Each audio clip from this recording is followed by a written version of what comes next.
So what we did was utilize the Compact Reconnaissance Imaging Spectrometer for Mars on board NASA's MRO, the Mars Reconnaissance Orbiter. Sure. To identify spectral signatures of hydrated minerals called perchlorates, which, of course, are widespread in the rocks and regolith on Mars. And we found the spectral signatures in seasonal dark streaks called recurring slope lineae. RSL. Exactly. They sometimes appear when the temperatures at the surface of Mars rises up to about 0 degrees Celsius. And the recurring slope lineae were originally spotted by Lujendra Ojha. Luju. Oh, Yes. I love his work. He's great. He's a great guy, too.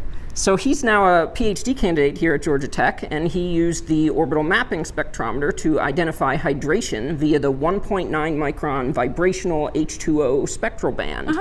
And then Mary Beth Wilhelm, another PhD candidate here at Georgia Tech, suggested that perchlorates could be the best match for the previously unidentified spectral feature at 2.15 microns. Of course.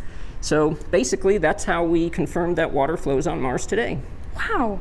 That is really fascinating. Thank you.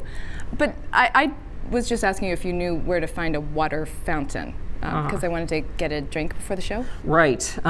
Yeah, sorry, I have no idea.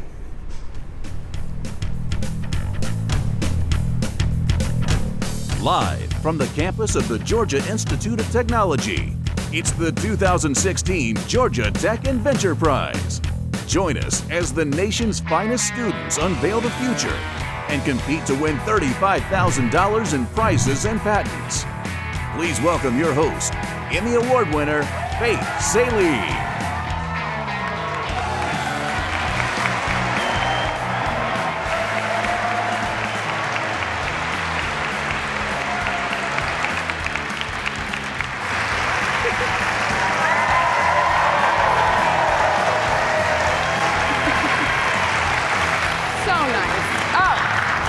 I feel buzzed. Thank you. Thank you so much, and welcome to the 2016 Georgia Tech Inventure Prize. I am so thrilled to be hosting this competition for my 4th year in a row. And I know what you're thinking. I know that technically makes me a senior, but don't worry, I red-shirted my freshman year, so I'm still eligible to come back in 2017. And then, you know, there's always graduate degrees after that, right? The Georgia Tech Inventure Prize seems to get bigger every year. This year, we started with 537 students, which is the most entries we've ever had, and it really set the stage for an amazing pool of talent and some pretty incredible inventions. Tonight, you'll see our top 6 teams present their inventions to our judges and compete for our first place prize, our second place prize, and a People's Choice Award, for which everyone watching will be the judges. And for more information on the prizes, let's go to my fabulous co-host, Georgia Tech's own Bahara Azizi. Bahara? Thank you, Faith. It's nice to be back to celebrate another great year of student ingenuity. I know we have some teams who are eager to take the stage, but first let's talk about the prizes. The team that wins the first place prize will take home $20,000 to help finance their invention as it moves forward, as well as an entry into Georgia Tech's Flashpoint Accelerator program. The team that wins second place will earn $10,000, and both the first and second place teams will receive a patent to protect their inventions. The judges will determine who takes home first and second place, but it's you, our audience, and those of you at home who'll decide the winner of the People's Choice Award. That prize is worth $5,000 to the team who receives the most votes at the end of the night. Please remember that People's Choice voting won't open until all 6 teams have presented their inventions. So if you're watching at home or here at the First Center, you'll have to be able to cast your vote and cast it fast by texting your favorite team's keyword to 22333 or by visiting online at pollev.com/inventure. I'll give you those keywords at the end of each presentation. I'll remind you of them again before voting opens. Remember to watch out for autocorrect when casting your votes, and you can only vote once per device. So wait until the last presentation has concluded and then choose wisely. I'll tell you exactly when it's time to pull out those phones. But now, Faith, I'm sending it back to you. Thank you, Bahara. Our judges have joined me on stage. They're hydrating. This is going to be very grueling, you guys. Before we meet our first team, let's meet the experts who will be evaluating their inventions. First up is someone you may recognize from last year's competition. He's an Atlanta-based entrepreneur and the co-founder of AirWatch, which is now the largest enterprise mobility management provider on the planet. Please welcome back Georgia Tech alum John Marshall.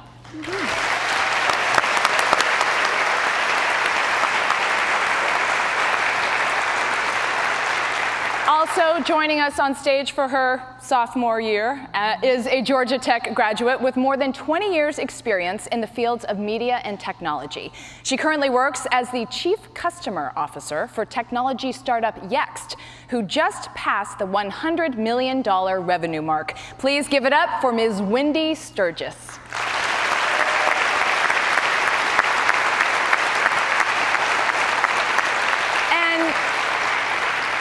Finally, you don't have to be a rocket scientist to weigh in on this year's Inventure Prize, but it certainly doesn't hurt.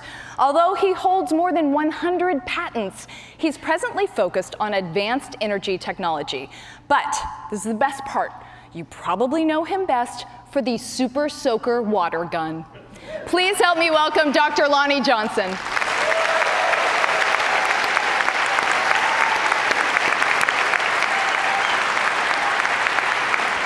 Thank you all for joining us this evening. I'm sure you're eager to get started, as I am. So let's meet our first team of the evening, Team Wobble.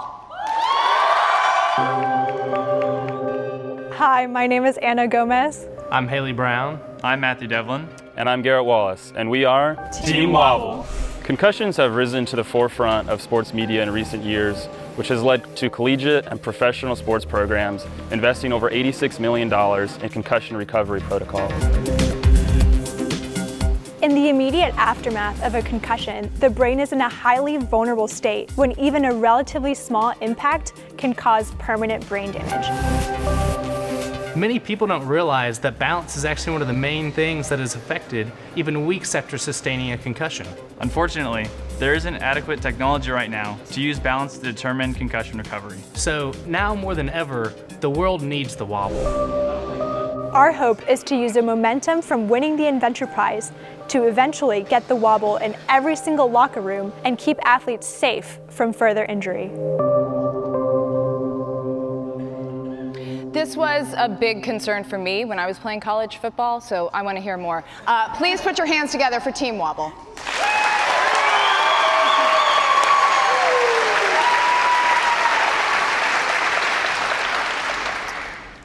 Concussions.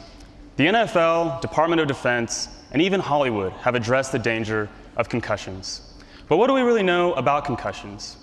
Well, one thing researchers agree on is that concussions cause balance problems. So if we were able to measure balance, we could measure concussions. The trouble is, it's difficult to measure balance, and this is why. Haley is demonstrating the current method that we test balance for concussion recovery. He simply stands on one leg, and a physician counts the number of times he loses his balance. It's so easy, his brain's barely engaged in the activity. And that's exactly the problem our team identified, is that current balance testing methods don't require the brain to actively maintain balance. So we created the wobble. The wobble is going to take Haley's brain out of its comfort zone. Here you can see Haley actively trying to maintain his balance as the platform wobbles underneath him. Force sensors are also measuring how well he is balancing. By forcing his brain into an active state, we are able to detect the damage caused by a concussion. So now with the wobble, we are able to use balance as a means of measuring concussion recovery. And this is important because then we can determine at what point someone has recovered enough to do certain activities. So for the student athlete, when they are ready to return to the classroom. For those defending our country, when they are ready to return to combat. But concussions also have a serious safety concern. And I could share with you how scary this can be, but I would rather share with you a story that inspired our team. And here it is.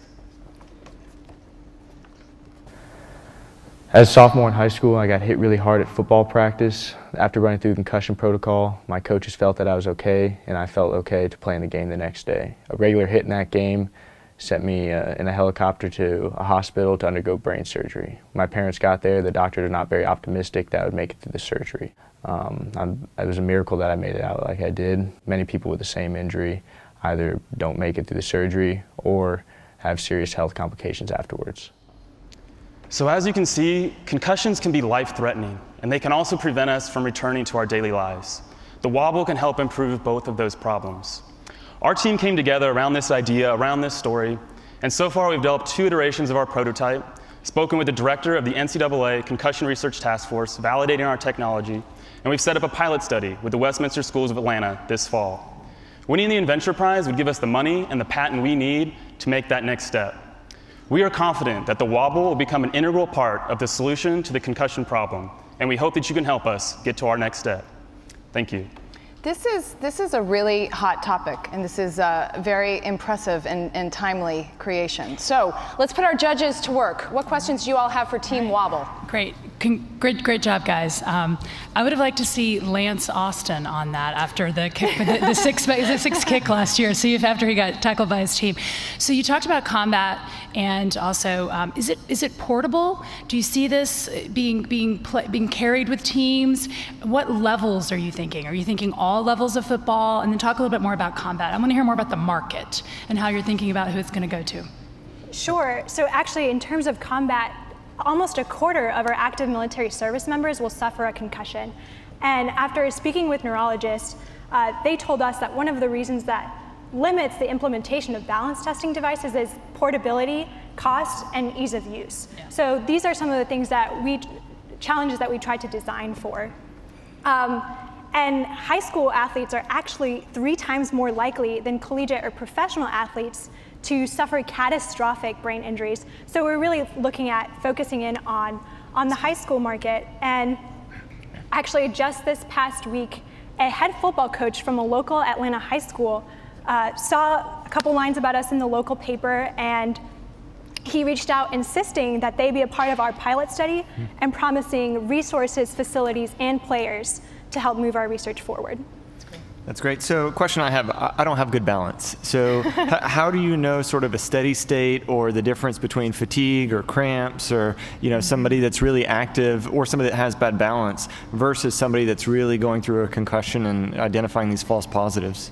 Right. So actually, false positives false negatives are actually a huge problem. And we are looking to do more validation to look at the effects of fatigue and the other things you mentioned. But the main thrust of it is what matters is your difference from your baseline. So at the beginning of the season, players would go on the wobble, and then we would track their performance over time. And then are you sending that data, sort of, you're collecting it and identifying it with a specific athlete? So, the sidelines can be chaotic, but once you start capturing that data, you have some HIPAA liabilities and patient data and all of that. So is somebody sort of saying this person is on it at this time and tracking that? Correct. So we are actually looking at developing a software for data management that would be hosted on a HIPAA compliant server. And this could actually be a really powerful tool for clinicians, because one of the reasons we don't know a lot about concussions is we don't have enough data. So if we could take the data from the wobble and put it all in one place, then all of a sudden a clinician could be like, oh, these interventions are working and these aren't. Mm-hmm. And would you have different levels of how much it wobbles based on the age, the sport, those types of things? Correct. So we are able to adjust the settings based on the patient population, and this is actually really important to be able to move into other markets. I actually do balance research at the Emory Center for Rehabilitation Medicine, and we work mostly with older patients. So assessing risk of falling for older patients is a huge public health problem, and if we can quantify their risk of falling, we can intervene sooner. We got less than a minute left. Lonnie? So how do you intend to deploy these systems? Will they be located with the teams? Will the teams operate them themselves? Will they be trained in terms of how to operate it and what to look for?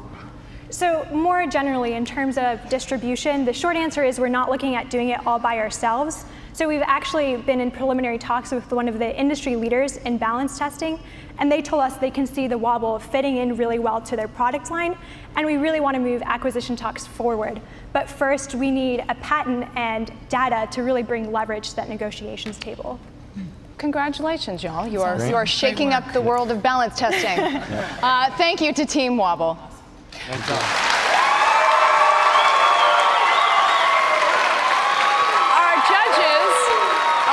with their questions, but Bahara still has a couple more. So I'll send it over to her and one of Team Wobble's biggest supporters, Bahara.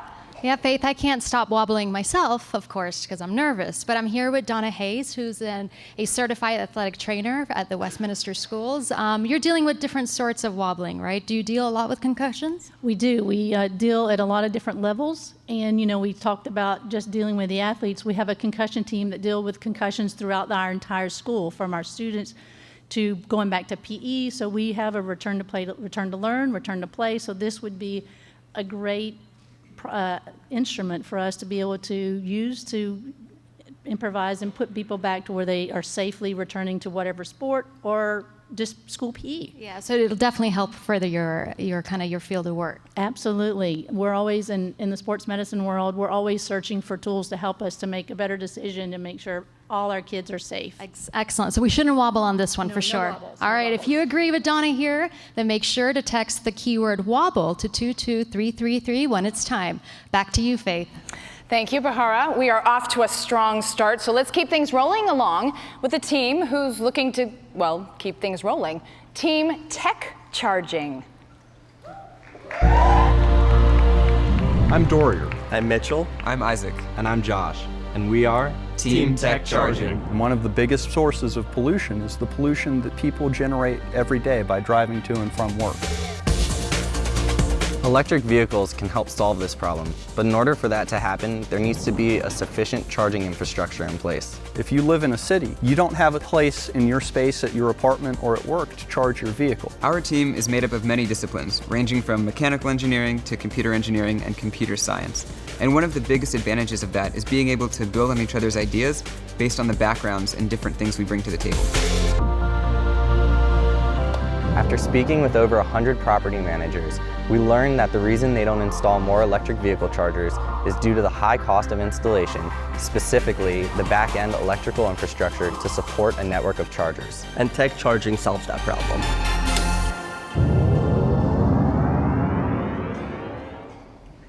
I'm excited to learn more, so let's hear more from Tech Team Charging. Thank you.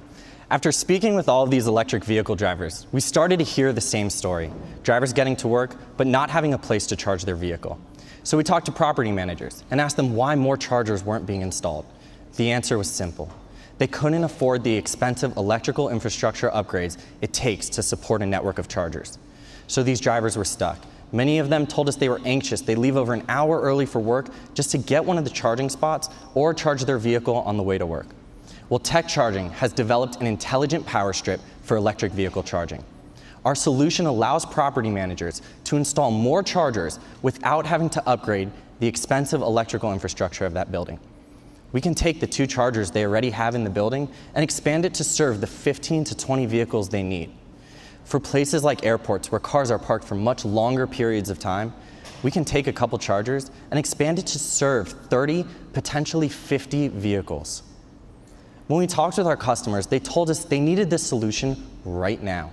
So we put our minds together and developed a software solution that we could run on chargers just like this one right here that are already being used across the country. We put a charger like this at each spot, and the driver just plugs their vehicle in and uses the Tech Charging app to tell us when they're planning to leave. Our proprietary algorithms then place them into the queue to ensure that every driver gets the charge that they need by the time that they need it. We're currently working on our first installation site at an office building about 20 minutes north of here. We were able to save this property manager over $25,000 in electrical infrastructure upgrades. We also gave him the ability to charge 4 times the amount of vehicles as he would have been able to without using our solution. The electric vehicle market has been growing for the past 6 years and is continuing to see incredible growth. Every major auto manufacturer right now is producing at least one, if not an entire line of plug-in electric vehicles. Cities across the world need a solution for charging infrastructure, and Tech Charging is here with that solution.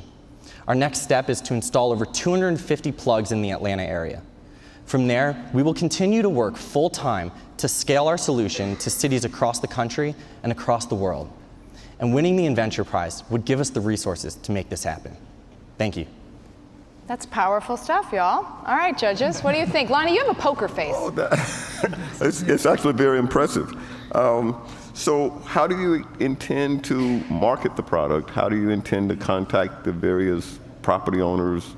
And that's one question. The next one is, how do you solve the net amount of energy that needs to be delivered? Because quite often the infrastructure is limited in terms of the amount of current that they can supply. So that's a wire size problem.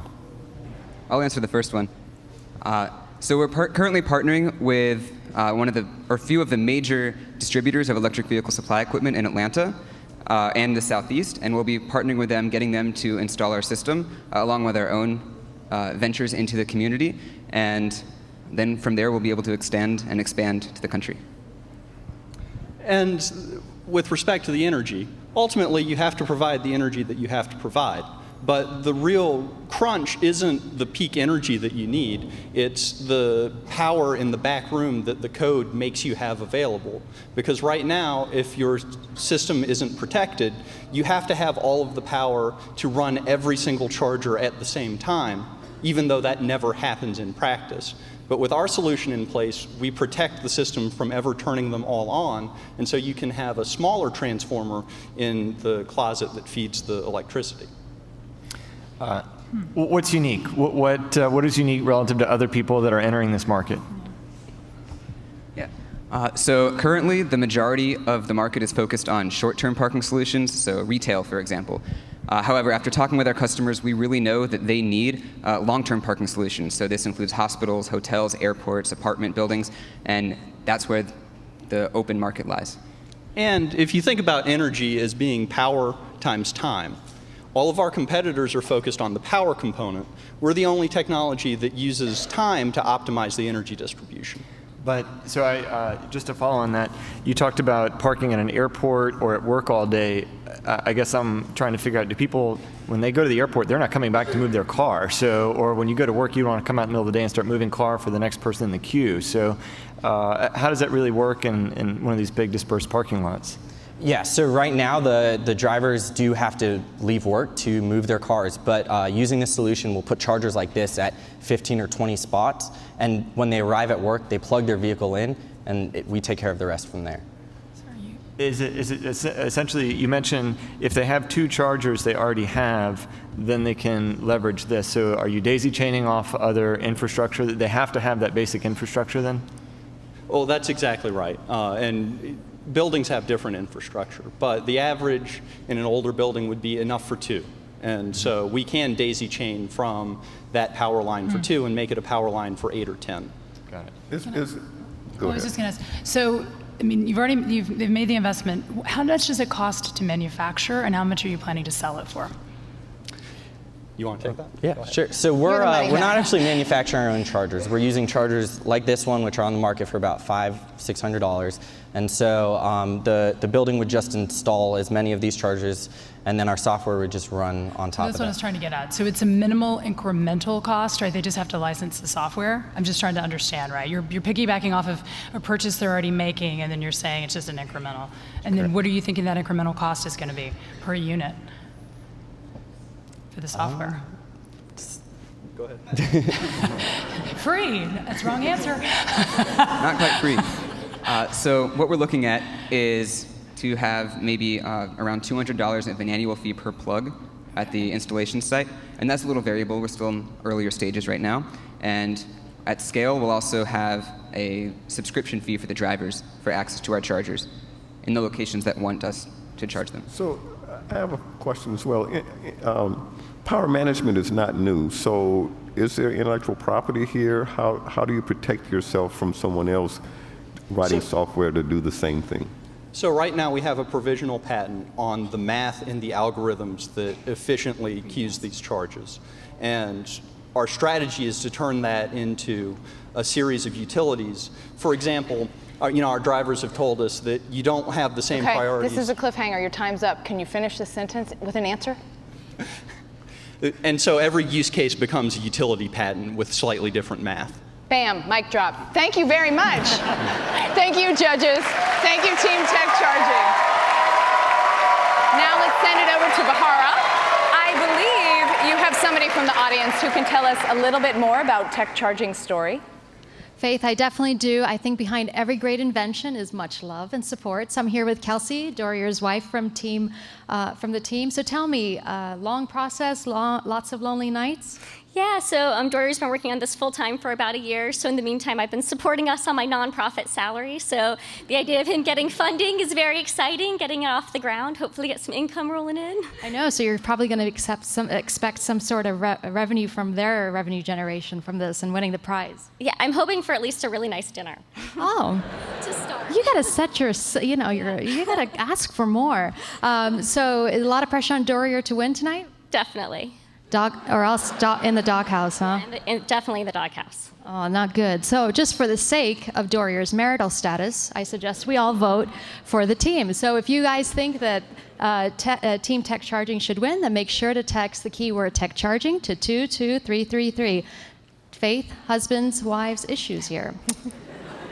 Like I mentioned earlier, the Georgia Tech Inventure Prize is bigger than it's ever been this year. We have 6 great teams who will take the stage tonight, and each one of them had to work their way through an unprecedented level of competition to get here. As you can imagine, getting to this stage is hard work, and most people don't see everything that goes into it. So we thought we'd try to give you a quick glimpse of what competing in the Inventure Prize is like, with a piece we like to call The Road to the Inventure Prize.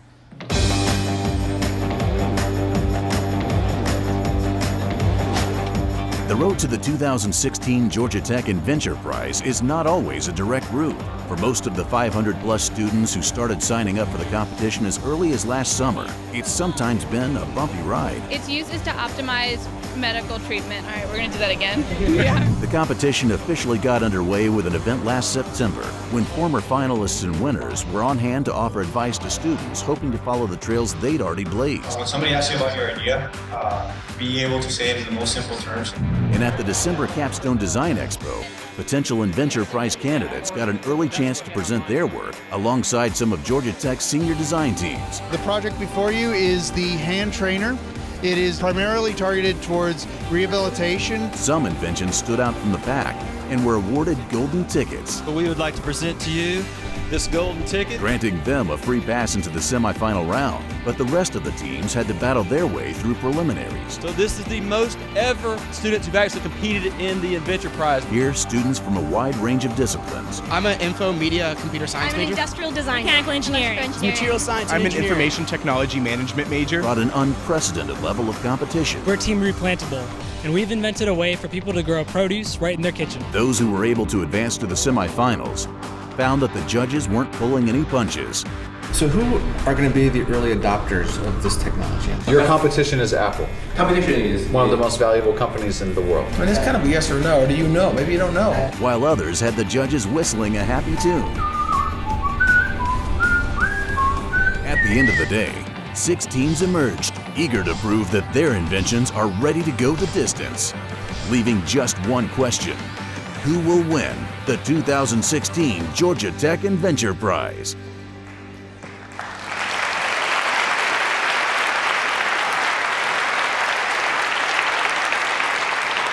Just watching that makes me sweat. But maybe our next team can help me rehydrate. Let's take a look at Team True Pawnee.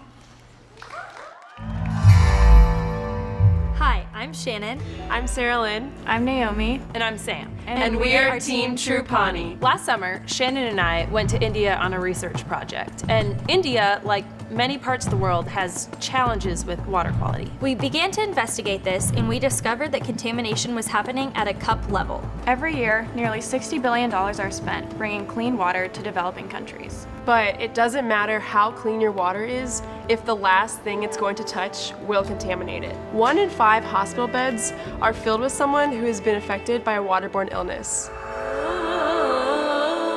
And True Pawnee will change that.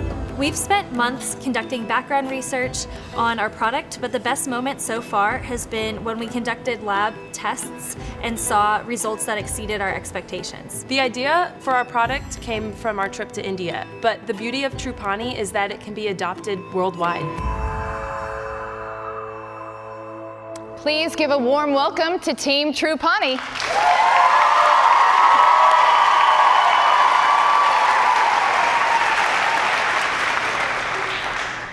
You are sitting in an auditorium on one of the most innovative and technologically advanced campuses in the world. But at the same time in India, a child is dying every 60 seconds from a waterborne illness. 88% of children who die from diarrheal diseases could have lived had they had improved sanitation within the home. Household hygiene and intermittent water supply are two crucial factors in drinking water quality. And here's why. In places like rural India, running water is not available 24/7. So families depend on water that they collect in storage containers like this one. Poor hygiene practices like animals in the home or people dipping their hands in to get a drink make this water a breeding ground for microbes. Last summer, Sam and I went to India, and we discovered that household cups contaminate sterile water. Judges, you could take your bottle of water right there, pour it into the cups these people are using, instantly drink it, and you have just ingested harmful amounts of E. coli. We were shocked. Contamination is happening at the very last point, negating all previous efforts. We looked for a solution, but a huge problem with bringing innovation to underserved areas is limiting behavior change and cost for the user. So for our solution, we took an old school approach from ancient India itself, copper, and with that, we created Trupani. This is the Trupani kit, a cup and a lotus. Both are made of stainless steel but have been electrodeposited with copper. Copper is antimicrobial. That's been known for centuries. But by coating it, we get the benefits without the cost. The lotus goes into the storage container, and it releases ions into the water to kill harmful microbes. These microbes could be E. coli, but they can also be staph or MRSA. We chose the lotus design because the lotus flower means purity in Hinduism and Buddhism. Part 2 is this cup. It prevents biofilm formation, battling the last point of contamination. In the lab, we've tested effectiveness and durability with great results. But winning the Inventure Prize would let us take our product to India to pilot with our users. We plan to work with local researchers who are already excited about copper-based water purification techniques. But the beauty of Trupani is that it can be expanded globally. So we've been working with the World Water Relief, who have expressed interest in bringing our design to the Dominican Republic and Haiti. We are only 4 women, and the problem of global water quality is bigger than us. Inventure Prize, it's bigger than all of us. But change starts somewhere. Thank you. Well done, Trupani. Yeah.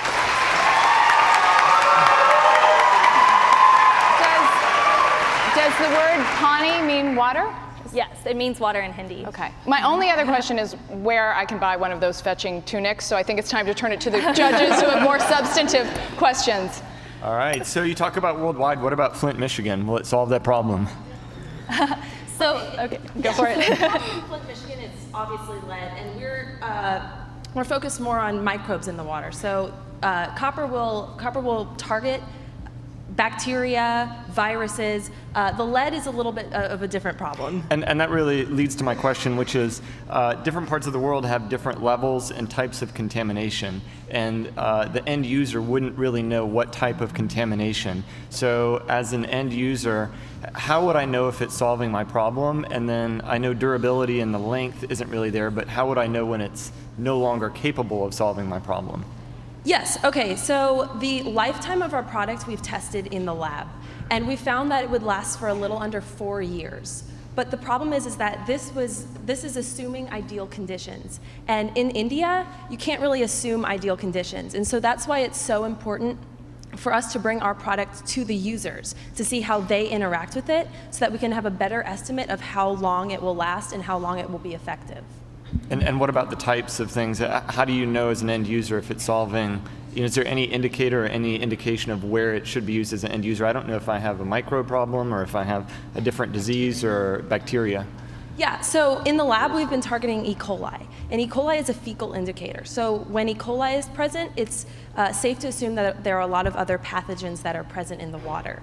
As far as using the thing about our product is that the innovation is there. It can be expanded globally. So the lotus means purity in Hinduism and Buddhism, but maybe in Cambodia it doesn't have any cultural connotation. So designing it to fit the user is a big part of what we're trying to do. I can tell you guys thought about design a lot, and I appreciate that. But talk to me about the competition. I mean, there are things like filtration straws, right? So tell me how you see this being adopted in a more acceptable way than those type of things. So filtration will clean your water, and that's great. But kind of like what we mentioned, if you have filtered water and you put it in a dirty cup, it's just going to become contaminated again. Straws, right? So that you could distribute the straws that actually purify the water. Straws are expensive. Things that work like our product. Our product is we're estimating about 77 cents, and Naomi can talk a little bit more about cost on that. But so it's a cost issue, and it's also that type of adoption. People aren't currently using straws, but they're currently using cups. Alternatives to our product would be a solid copper cup instead of just electroplating, but that doesn't deal with the storage container problem. And then there's other technologies out there where you just kind of drop something into your storage pot like we're doing with the Lotus. But with our estimates, we'd be able to treat about 16,000 liters of water, and the nearest competition can only treat about 1,800 liters of water. That's a good answer. So you're saying the cup and the Lotus is 77 cents? Yes. Okay. Tell me a little bit about. Oh, go ahead. We got 1 minute. Tell me a little bit about your business model. How do you succeed with this? Copper cups are not hard to make. So True Pawnee's social mission is as important to us as the success of our product. For that reason, we'll be structuring our venture as a social enterprise. A lot of people think when we first tell them about True Pawnee, that's awesome, and are you just going to be giving it away to people? We are actually going to be charging a price that our consumer can afford. And the reason we've decided to do this is because research shows that if you engage with your customer in the marketplace, they are more willing to use your product long term. Our customers are value-demanding consumers, just like you and I. So we'll be charging a price that's affordable. I can go into one last question. If you have a successful launch, what is your next step?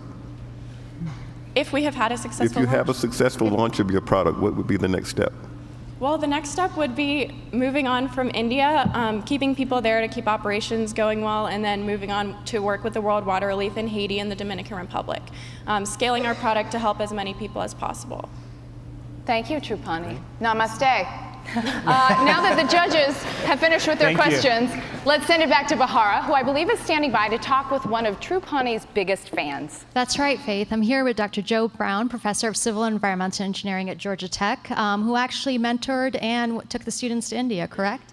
Right, yeah. Like they said, the inspiration for this product came on a research trip to India, where we were studying rural infrastructure, rural water infrastructure and sanitation in rural India. And the name of the invention is quite unique. Do you know where it comes from? Not really. I think Pawnee means water, but no, this is their concept. So awesome, and it's so nice to see an all-women's team too at Georgia Tech. Students, women. It's a wonderful thing, and I got to put in a plug for environmental engineers. We're doing very well in attracting women to engineering, and I'm very proud of that. That is fantastic. So you must feel really proud as well. I mean, you're taking these students, you're opening their eyes to real-world problems. They're coming up with solutions to things that impact the lives of millions. Right. It's incredibly gratifying as a professor. I mean, clean water is one of the intractable global problems of our time, and so having really bright engineering students working on real problems that matter is really, it's what it's all about for me. I couldn't agree more. So if you agree as well at home, make sure to text the keyword True Pawnee to 22333 when it is time. I'm so inspired, Faith. Back to you. Okay, it's time for our next team to get in the hot seat. And fortunately for them, their invention is fireproof. See for yourself. Hi, I'm Tyler. And I'm Zach. And we are Team FireHUD. About a year ago, I was talking to a family friend who's a firefighter, and he was trying to tell me what it's like to be in a fire. He said it's hot, it's chaotic, and he can barely even see his hands in front of his eyes. And it got us thinking, this is a big problem that needed to be solved. Currently, there are about 1 million firefighters in the United States. These firefighters incur about 63,500 injuries per year. That's because firefighters lack critical information that would help keep them safer in fires. Information such as heart rate, external temperature, and internal temperature. We recently tested FireHUD with professional firefighters, and that gave us the data that we need to make FireHUD even better. Firefighters are first responders and everyday heroes that deserve the best equipment possible. And we're here to provide that. FireHUD. Protecting our protectors. Hi, I'm Tyler. Oh, sorry. You are eager. Yeah, Let's hear it for Team Fire Hug, who is very eager.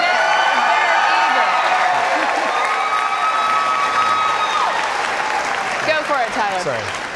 Hi, I'm Tyler. And I'm Zach. And we are Team Fire HUD. And we've also brought David along with us, who's a firefighter, to help demonstrate our product. As you can imagine, inside a fire, it's hot, it's chaotic, and you can barely even see your hands in front of your eyes.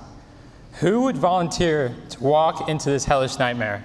There are about 1 million heroes that put their lives at risk every day to help protect people like me or you. These acts of selfless bravery is not something that they simply do, it's who they are. Unfortunately, they do not always come home. The #1 killer of firefighters is sudden cardiac arrest, and the #1 injury is overexertion. The true problem is the firefighters are so focused on rescuing others that they do not realize that they are pushing their bodies past their limits. We have created a solution that will allow the firefighters to view bodily information and environmental information in real time. David is currently wearing Fire HUD. Fire HUD is the next generation in firefighting equipment. It includes a heads-up display for firefighters and a software application for their commanding officers outside, which will display life-critical information. This information includes things such as internal and external temperature, heart rate, and respiratory rate. And up until now, this information has been unavailable. Let me show you the display that David is looking at right now. Over here, yep. As your eye gets closer to the display, everything comes into focus. The top 3 areas of the display are where all of the life-critical information is located. The bottom 2 areas that you see is the communication area with the incident commander. The incident commander is the outside official directing the entire fire operation. This is the screen that the incident commander sees. For the first time, the incident commander now has a detailed profile of the firefighter's physical status in the fire. We recently took Fire HUD to be field tested. All of the firefighters at the test were extremely excited and eager to try it out. One firefighter even brought the device into a burning building. We got great feedback and input from all the firefighters there. Let's hear what David has to say about it. Knowing that cardiac arrest and overexertion is the #1 killer of firefighters, this technology here has great potential in making sure that we all get home to our families. Thanks, David. We currently have 45 letters of intent from firefighters who are eager to get their hands on Fire HUD. We are shooting for a price point of around $1,000, which would be a small incremental cost to the around $11,000 worth of air gear that they pay for now. We are also in talks with Scott Safety, who currently manufacture around 90% of the firefighting masks in the US, and we hope to integrate our product into their line of safety equipment. We've worked really hard on Fire HUD, and we've taken it to firefighters, and they're super excited about it, and we hope that you are too. Thank you. Thank you, Team Fire HUD.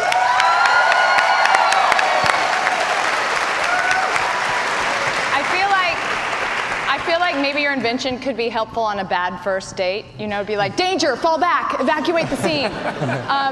Judges, what do you think? Yeah, first of all, I think anything we can do to help first responders is always so important. I guess one of the concerns I have looking at this right now is a little bit of the UI. I feel like it's a very intense situation, and even looking at speedometer on a car or something, it can be distractive. More color coding, sound cues. Have you thought about other ways? And is it distractive when you went through and tried to say, I'm fighting a fire? Are you able to really start looking at these metrics over here and make heads or tails of them? Yeah, that's a good question. We don't really expect the firefighters to pay really detailed attention to all the stats, but we're going to flash the display whenever something bad comes up, and that will alert them that something is wrong. And also the incident commander can call them and tell them that they need to cool down or take a break for a second to cool off and stay safer. And do you see this as something that really becomes more of a team-based? I mean, again, if it's not you, it's your colleague that's in the burning building with you. I think that's probably an area that are you thinking about, or do you tie it into more of a team-based, so you know if your colleague is stressed or injured or maybe needs assistance as well? Yeah, we would definitely try to alert the buddy of the firefighter to help the other one. Yeah.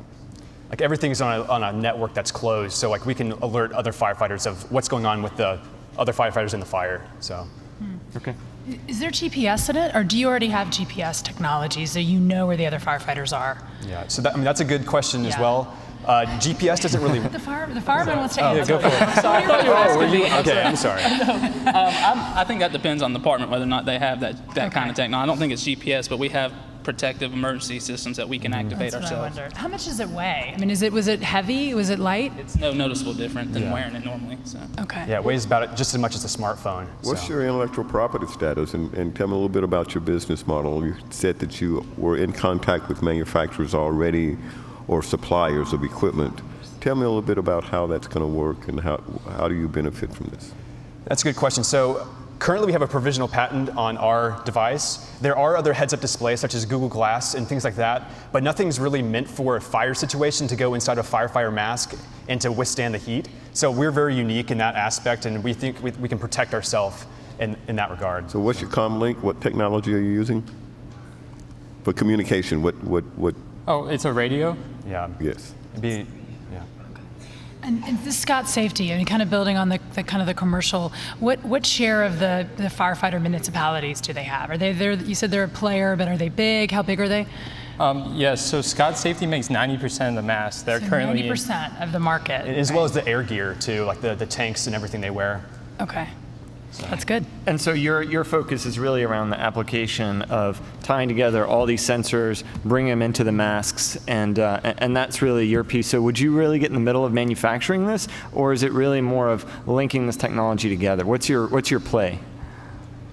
So yeah, we're definitely working on the actual device and progressing that, and then we want to eventually retrofit our device into their existing masks. But we are going to be working with manufacturers to make our product real. So is working with manufacturers, are these the people who are already making this equipment? Are you going to do a license, or do you want to set up a factory? I want to be clear on that. So we're going to try and license it through Scott Safety. Yeah. And will it work on existing helmets, and you can retrofit everything that's out there today? Not all masks, but all of Scott Safety's masks have a similar attachment on the side, and we can use that to attach our device. So that's around 90% of the mask in the U.S. that we can work with and retrofit. And I guess my last question is, again, when you're thinking about heat and all these elements and stuff, failure rate on this equipment, and obviously you have electronics and sensors, fire and these temperatures aren't really conducive to some of the technology maybe that you're putting in these situations. Yes, so we went on a field test and we took a different prototype into the fire, and that was really what we were testing, is how well our electronics would survive. And we found that our housing that we built actually did a better job of insulating than the actual firefighter mask. So it stayed well below the threshold for electronic components failing inside of our. You burned up your time. Okay. You guys did a great job. Thank you so much. Lonnie, I just have a suggestion. I'm not an inventor, but maybe if you team up Super Soaker Shooter with this technology, I think you guys can't be beat. Well done, everyone. Thank you, Team HUD. Thank you. Now let's find out whom Bahara has standing by to give us the inside scoop on Team Fire HUD. Bahara. Faith, look at this team. They have the coolest props. I mean, I look so cute. At least I think I do. Anyway, I'm here with Amanda Richardson, who's a wife of a firefighter. So Amanda, this invention must really hit close to home for you. What do you think of it? It does. As a nurse and the wife of a firefighter, accident prevention and safety are very important to us. And do you think that this invention will put your mind at ease at night, knowing that he's out there and is protected? Yes, I do think, I think this product is great because it does help with safety. Is going to save lives, and it's going to definitely make everything great. And especially that they protect us as well, Absolutely. Right? Mm-hmm. So I hate to ask this, I'm almost embarrassed, but I can't help but think of like firefighters and calendars. And so, is your husband hot? He is, yes. Well, that's good to know. All of a sudden, I'm kind of really hot myself. So anyway, Faith, I think if you want to vote for Team Firehud, then you got to text the keyword Firehud, F-I-R-E-H-U-D, to 22333 when it's time. Back to you. Bahara, I think you need your vitals checked just about now. And you do look very cute. Like I said earlier, this year's competition began with 537 students, and only the top 6 teams are represented here tonight. I wish we could show you all of the inventions that were entered into this year's competition, but that would take an entire show by itself. So instead, here are a few of the clever creations that unfortunately missed out on this year's Inventure Prize. It's a video we like to call Maybe Next Year.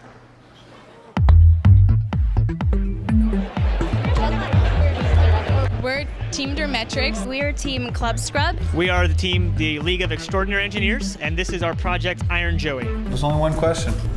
What is your invention? This is the Inventure Prize. One of the features of our shoe is that it connects to social media. And I invented Otto, a portable car seat, footrest, and organizer. The artistic people are going to go nuts over this. And these 16 different sensors detect my brain electrical activity. I think it's great that you guys are trying to change human nature. We have created a device that tracks the tennis acceleration swing over time. Basically, I go into a training environment to train different signals to go left, right, up, down, rotate, forward, backward. And by creating diffraction gratings in order for it to be polarized to eliminate the ultraviolet light. Seems simple to me. A parka uses 2 insulated layers of air to keep you warm on the inside and a layer that's waterproof on the outside to keep you dry in cold conditions. Maybe you're onto something with this. A parka. It keeps my girlfriend warm and it'll keep you warm too. Have you talked to any real people, like real customers? I'm going to win this year's Inventure Prize because I have a great idea and I have the charisma to back it up. Your dad must be proud of you.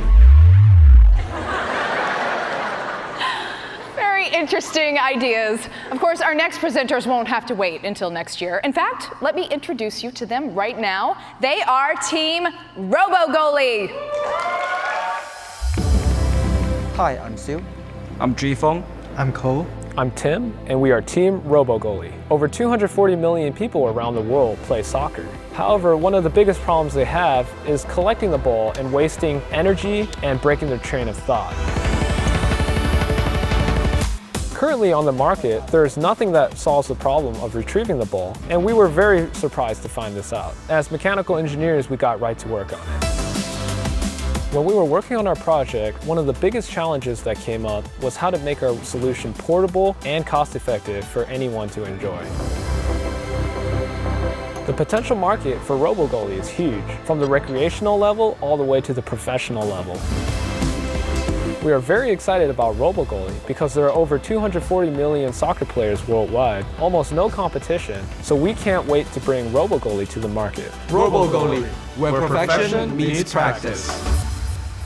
Please welcome the gentleman representing the future of soccer training, Team RoboGoalie.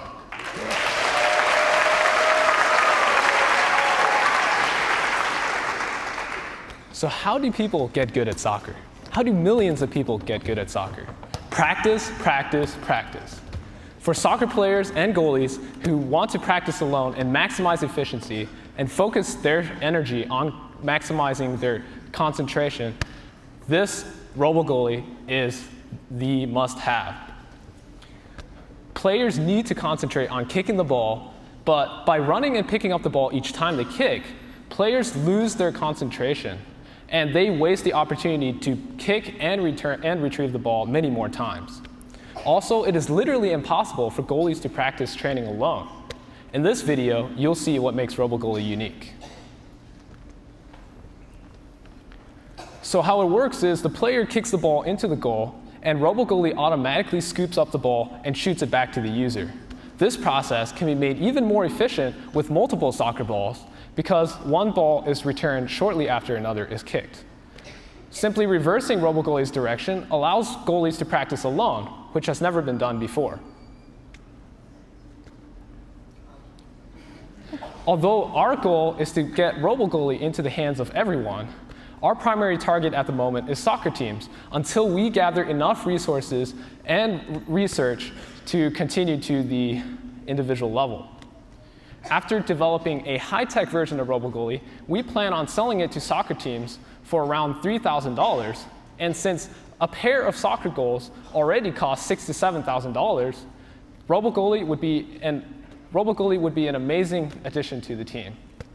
Since we weren't sure if people would actually buy this, we went out to investigate. So far, we have met with 3 university soccer teams to demo RoboGoalie to them, and have received letters of commitment from each of them to purchase RoboGoalie when it comes out on the market.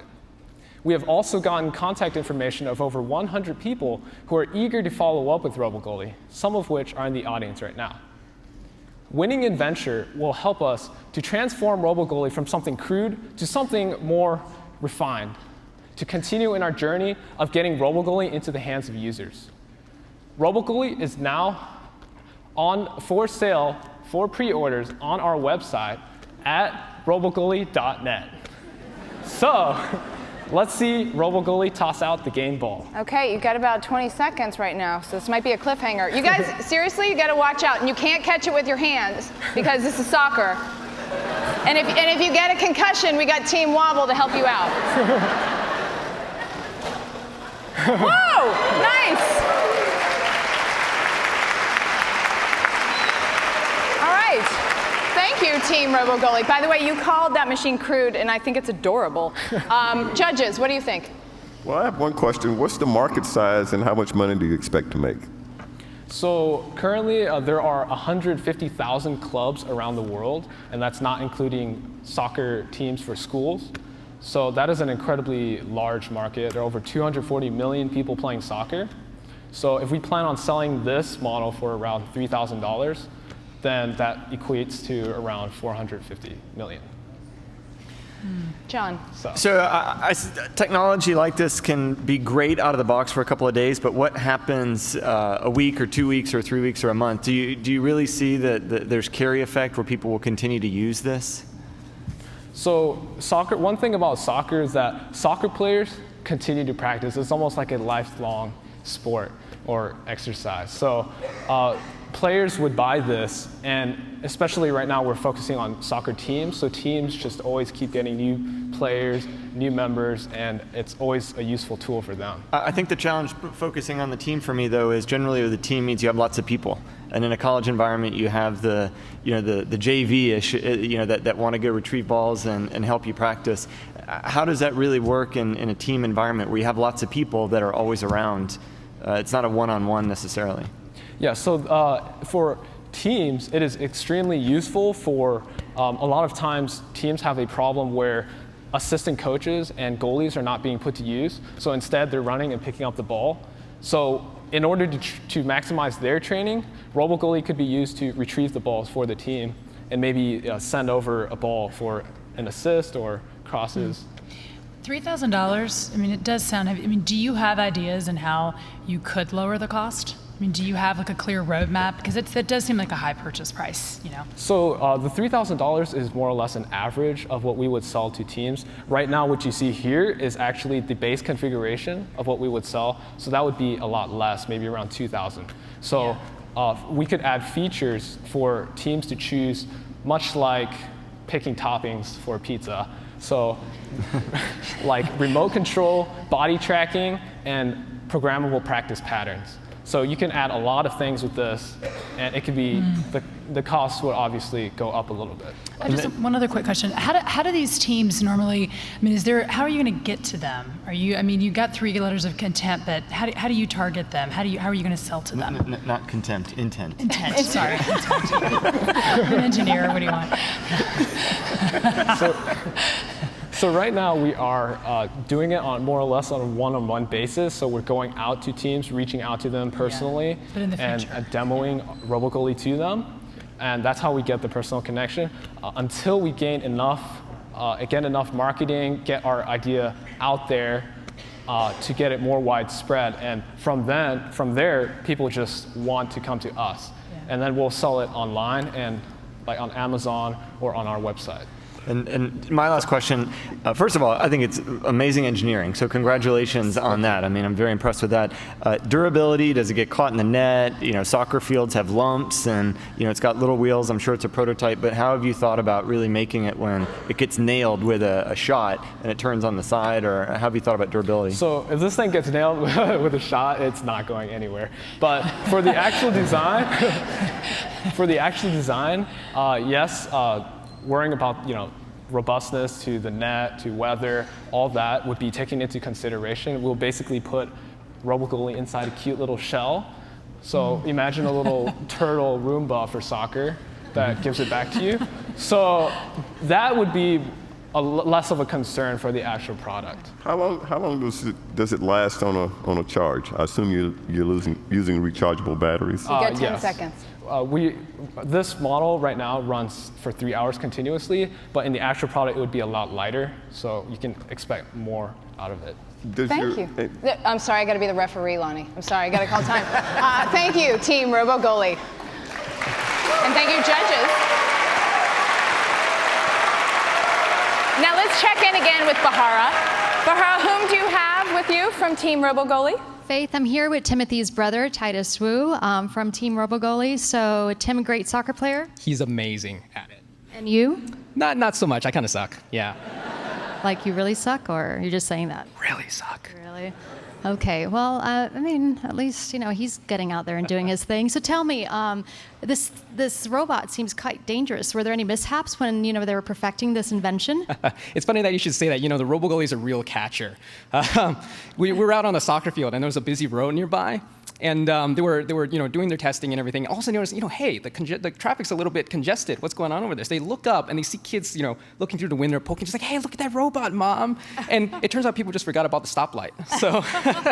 Well, so they are causing mishaps then. You could say that, yes. And inspiring kids, I guess. Yeah, the kids really loved it. Some people came down and they were like, oh, could I play with it? Could I see it in action? And they were just, having a blast. So are you inspired to become an inventor yourself? I am. I'm here making computer software, and he's here, making robots. So what can I say?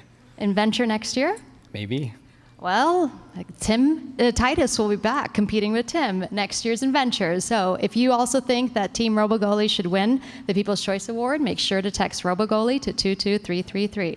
Back to you, Faith.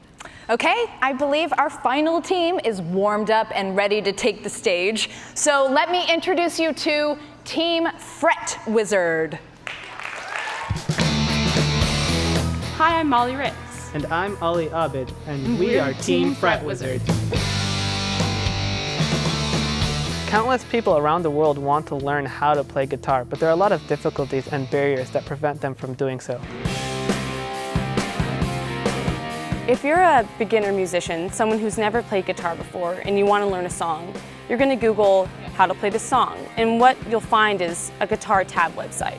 And to someone who's never played the guitar tabs are basically just lines and numbers, which is really hard to decipher. Finding a private tutor is difficult and expensive. Fret Wizard solves this problem. One of the biggest obstacles we overcame in the creation of Fret Wizard was making this extremely complicated algorithm feel like a personal guitar tutor. Once we solved this problem, we knew we had a product that was ready for the world. Okay, I'm certainly ready to hear more. Please welcome Team Fret Wizard.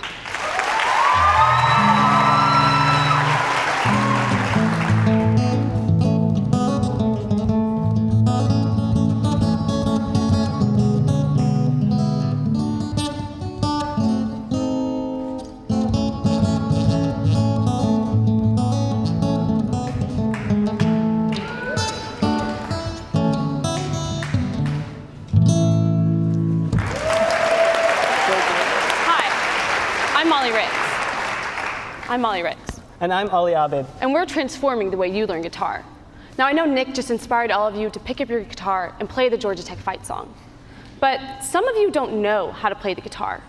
So you go on your search engine and you type in how to play the Georgia Tech fight song on guitar. And here's what you'll find. Guitar tabs, the musical notation of a song. But you've never played guitar before, and you don't know how to read these lines and numbers, and the tabs themselves don't tell you where to put your fingers on the guitar. So do you struggle to decipher these, or do you give up? Well, we're giving you a better option, Fret Wizard. Fret Wizard is a program that takes your indecipherable guitar tabs and teaches you exactly how to play a song. You can play the video.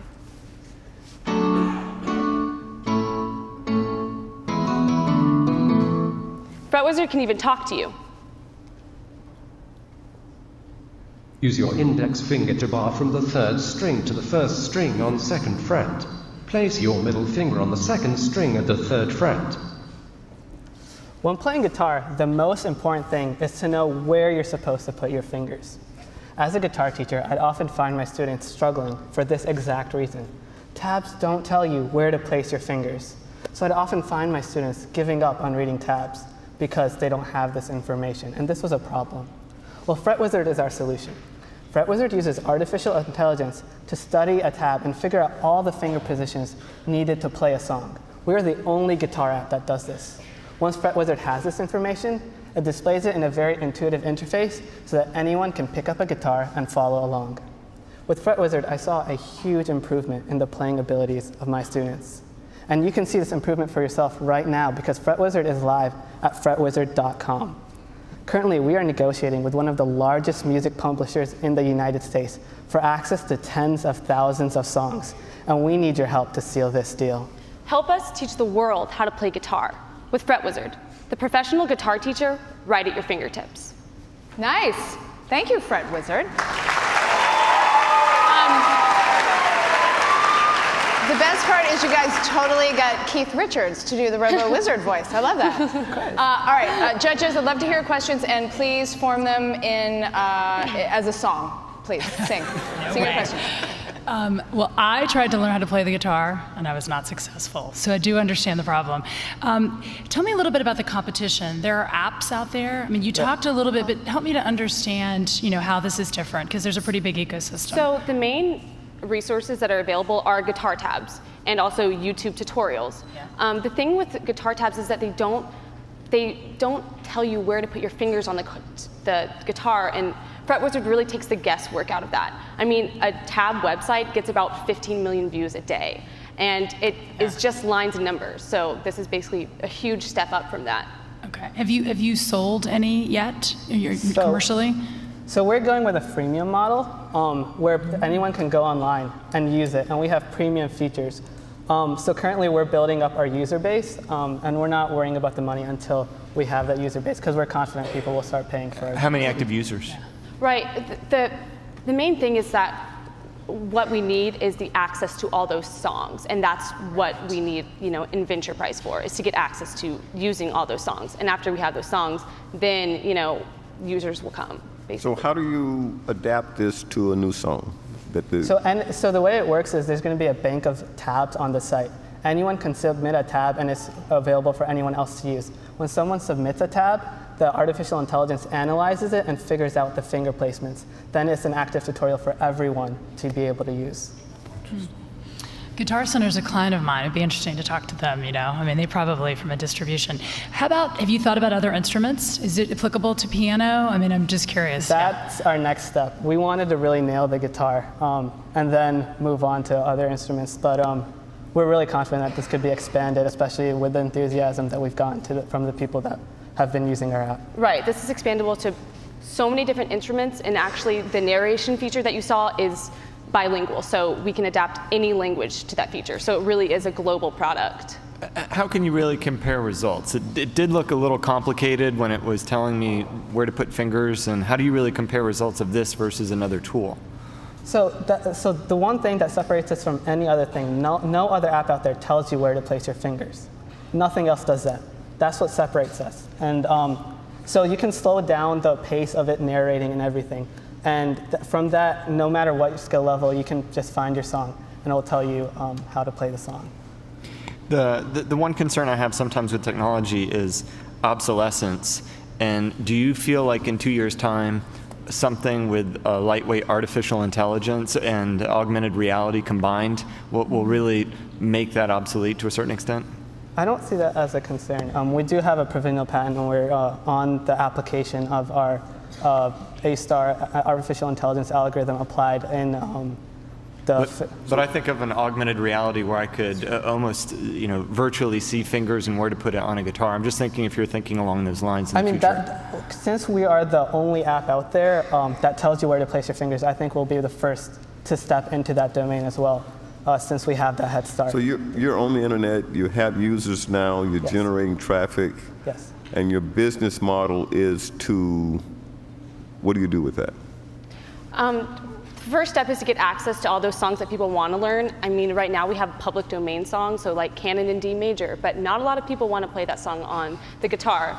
After that, I mean, we've been in discussion with Guitar Center and places like that, so really getting endorsement. Do you need a license to adapt those songs to your Right. And that's why we need to win the Inventor Prize, to get access to those licensing. So have you thought about licensing your technology, or since it seems like it's developed? When we're referring to licensing, we're referring to access to host those sites on our tabs, because those are copyrighted materials. All right, Team Fret Wizard, we're going to have to play you off. Thank you very, very much. And thank you, judges.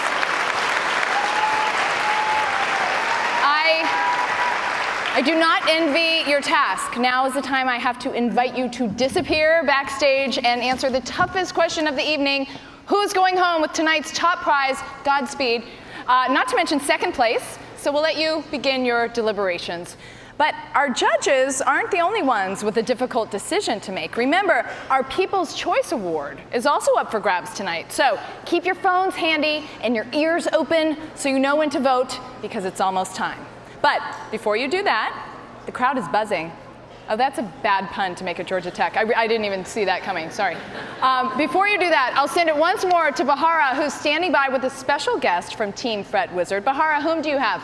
Faith, I'm here with Molly's brother, Ryan, who is here. Obviously, no fretting tonight, right? No fretting tonight. Okay, so a big supporter of Molly? Big supporter of Molly and Ollie. We're very proud of them. So where do you think she got her inspiration from? I think just to do things like this, do big things, she had to stand out because she's one of 11. 11? Yeah, 11 siblings. So 11 siblings? Yep. So we needed her to make a big splash to get attention, and that's what she's doing. Well, your parents must have been really busy with 11 siblings. I mean, are you all inventors? Some of you? No, we're not all inventors. We're closer to the Von Trapps, a lot of musical people, but there's, big into Legos, things like that. So we'll see what happens with the rest of them. So you can sing like Sound of Music? Oh yeah, we do that a lot. Oh my God, we'll have to do that during the break. So definitely they should win tonight, though. Absolutely. Okay. Let's go. We'll have to try out your voice as well. So if you agree here with Ryan and you think that Fret Wizard should win, the keyword is Fret Wizard to 22333. I'm happy to say that our last team has made their presentation, and it's time to open up the voting for the People's Choice Award. To vote, text the keyword associated with your favorite team to 22333. And remember, the winner of the People's Choice Award will take $5,000 and some serious bragging rights. So choose wisely. Here are those keywords again in case you forgot. To vote for Team Wobble to win the award, text Wobble to 22333. For Tech Charging, the Tech Charging team, text Tech Charging, TEQ Charging, no spaces, to 22333. If you think that Team Trupani is the team to win it, make sure to text TRUEPANY to the same number. If you feel it's really hot in here and FireHUD is your favorite team, then make sure to text FireHUD, FIREHUD, to 22333. If you got a kick out of Team RoboGoalie, text RoboGoalie to that same number. And if you think that Fret Wizard should win the award, then make sure to text Fret Wizard, FRET Wizard, to 22333. Remember, you can also vote online at pollev.com/inventure. Watch out for autocorrect when you're typing in those keywords. The names must appear exactly as they do on the screen, or your vote will not register. And remember, you can only vote once per device. Voting is open now, not for long, so get out those cell phones, laptops, give your favorite team a chance to win the People's Choice Award this year, and we'll have the results shortly. Faith? Thanks, Bahara. Just to be sure, Trupani is P-A-N-I, not P-A-N-Y at the end. You guys, this is 2016. Your vote matters this year. We need to make the Inventure Prize great again. The Inventure Prize isn't only about the students at Georgia Tech, it's also about inspiring a new generation of inventors. So Georgia Tech's K-12 Inventor Challenge was created to reach out to kindergarten through 12th graders and ask them to think critically. And I believe Bahara has done an amazingly quick turnaround and is now standing by with some people who have even more to say about that. Bahara? That's right, Faith. I'm here with two participants of the K-12 Inventure Challenge, educator Nancy Ernstes and Brianna, a participant. So Nancy, as an educator, you have the youngest participants, elementary school students. Yes. So what's that like for you as an educator? Well, the kids are in charge of their learning from the get-go with Inventure, so they use their curiosity to identify the problem and then their creativity to develop a device. And in the end, they're just so passionate about the outcome because it's their baby from the get-go. So very Yeah, I excited. can only imagine. What do you think the kids take home from this experience? There's a lot of lessons, but I think the biggest one is learning to work as a team. That collaboration piece, because there's so many requirements and deadlines within Venture that they really have to tap into each other's strengths to get everything done on time.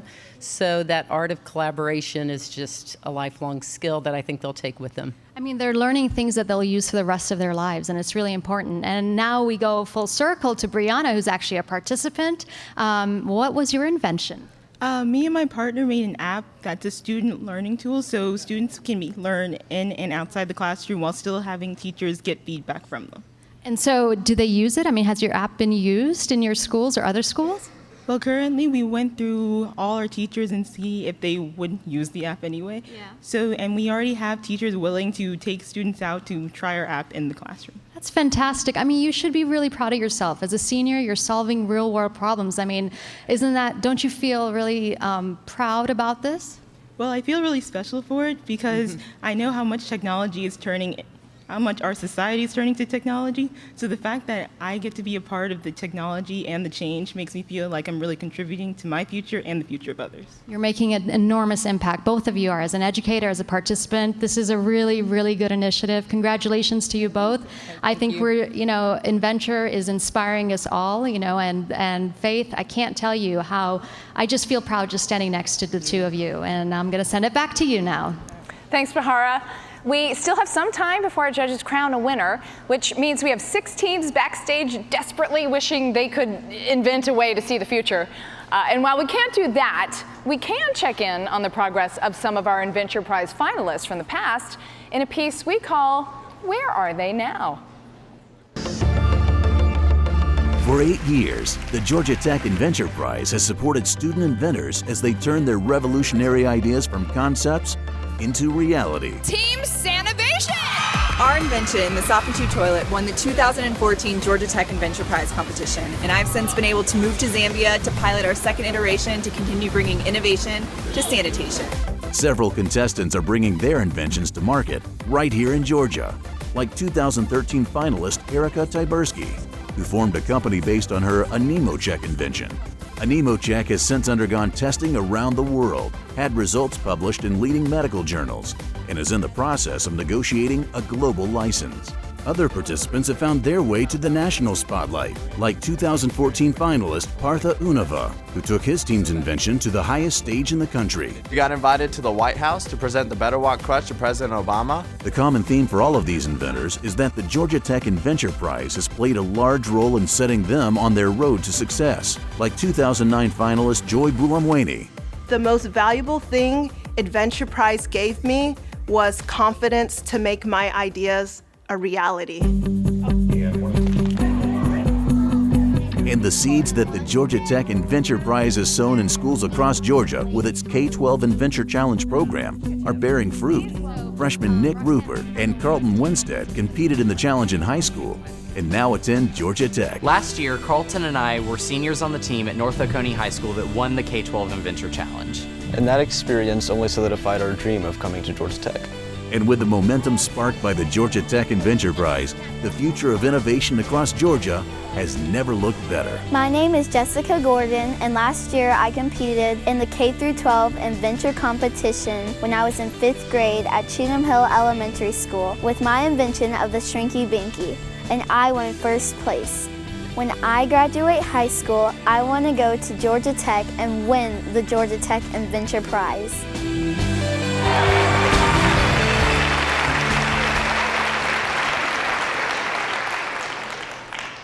I think we might have seen a couple of past K-12 winners right there. Our judges are still deliberating, which means our polls are still open for you to vote on this year's People's Choice Award. So if you haven't voted already, please do so now before it's too late. And Bahara is now backstage with our finalists. Man, she moves fast. So let's check in with her and find out how the teams are doing. How are they holding up, Bahara? Thanks, Faith. They're holding up, I guess, pretty well. I mean, there's all smiles here around. I'm hot and tired and wobbling too, so all together. But I have to say, I want to ask them some questions. So tell me, what was it like in front of the judges? Nerve-wracking, for sure. And And if you win, what are you going to do with the money? Hang out with our new friends. So you're going to share the winnings? Maybe just dinner. I don't know. Well, at least it's something, right? And what about me? You should invite me too. Yeah? Okay, cool. I feel loved. Besides your own invention, what other invention did you think was really cool tonight? You know what? Not only were all these inventions really cool, everyone has the potential to become a real business. And Georgia Tech has a lot to be proud of tonight. Did you rehearse that answer? Perhaps. Well, that was a good answer. Very diplomatic, very diplomatic. And you, kiddos, are you guys having fun? Yes. Yeah. So you were participating in the K-12 Inventure Challenge? Yes, ma'am. Well, I'm really proud of you guys. So does it make you feel kind of, the competition starts young now? So you're proud of this, proud of Inventure starting at such a young age? Oh, I definitely am. I think it's a great opportunity for the K-12 students to be able to compete. I wish I had that opportunity. I used to play with Barbies, and that's pretty much it. I used to cut their hair off and hope that an invention could come up that their hair would grow again. Anyway, I think we're almost ready to see who won not only the People's Choice Award, but first and second prize. So Faith, take us home. Thank you, Bahara. Okay, our judges have rejoined us on stage, which means the final decision is ready to be rendered. Wendy, when you sat down, you went, whew. But you guys, you look confident, you look peaceful. Can you tell me what was the hardest part about making your decision tonight, Wendy? I mean, they all did such a great job, right? And I think weighing the inventiveness versus kind of the commercial sides, right? Because trying to decide it's an incredible invention, but how commercially, viable is it? Was tough. What about you, John? I think this year amazing products that could have huge impact, and several of the products can have a very significant impact, and that was really difficult for us. Lonnie, the man of 100 patents, what do you say? What was hard for you? Well, I think they could all be very successful, and it really is up to the inventors to persevere and make sure they bring their dreams to reality. Did you guys have to argue a lot, debate a little? lot? A little bit. That's good. That means it's a good competition, right? Yeah. Any arm wrestling? No? No, Okay. I didn't get to that. All right, let's get to the moment our students have been waiting for since September. Finalists, you can come join us on stage, please.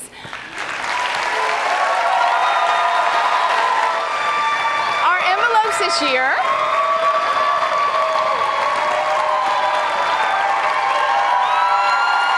You have a lot of fans.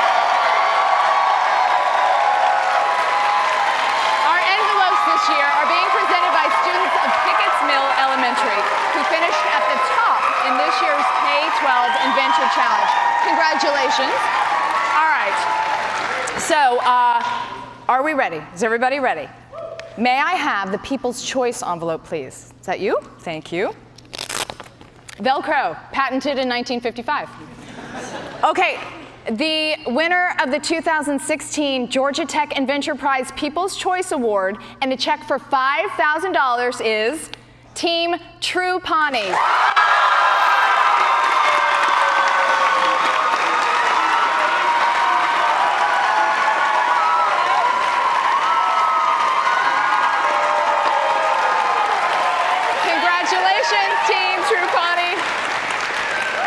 Thank you. And now it's time to announce our second place winner.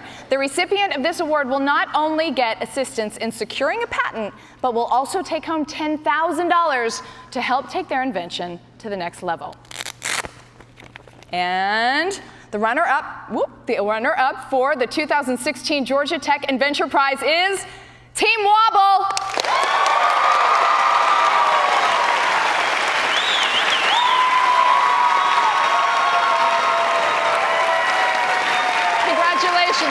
Congratulations.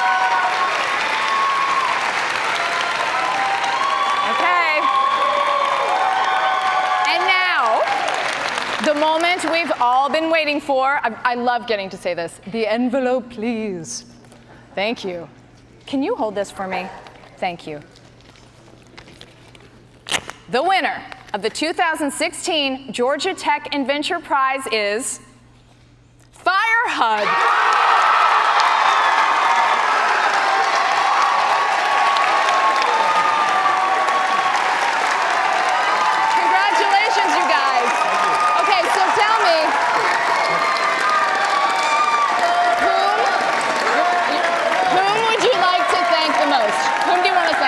Definitely our mentor, Dr. Body, for inspiring us to keep going with our project. And whom would you like to thank the most? I'd probably like to thank my family first. You guys have been really supportive throughout the whole thing. And then our friends we've been practicing pitching in front of, they've been really helpful the whole time, so yeah. Congratulations, you guys. That wraps it up for the 2016 Georgia Tech Adventure Prize. Congratulations to Team Tumpani, Team Wobble, and Team Fire HUD, as well as all tonight's finalists. Thank you, Bahara, our judges, our sponsors, and the wonderful people at Georgia Tech who put this competition together every year. And of course, thanks to everyone who watched and voted at home. I'm Faith Saley, and that's our show. Don't forget the ACC Adventure Prize is exactly 3 weeks away, Wednesday, April 6th at 8 p.m. right here in GPB. All 15 ACC schools will compete. You don't want to miss it. And remember, necessity may be the mother of invention, but Georgia Tech is your daddy. Good night.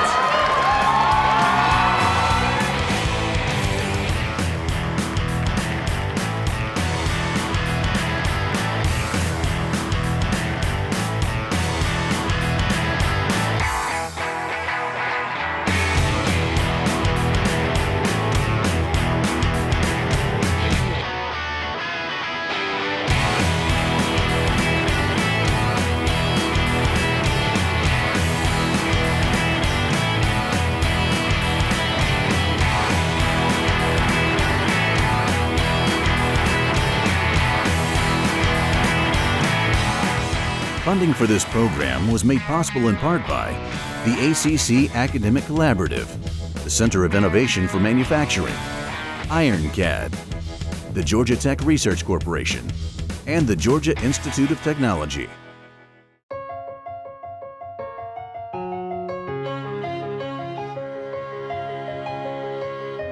At Georgia Tech, we know the road to innovation isn't easy.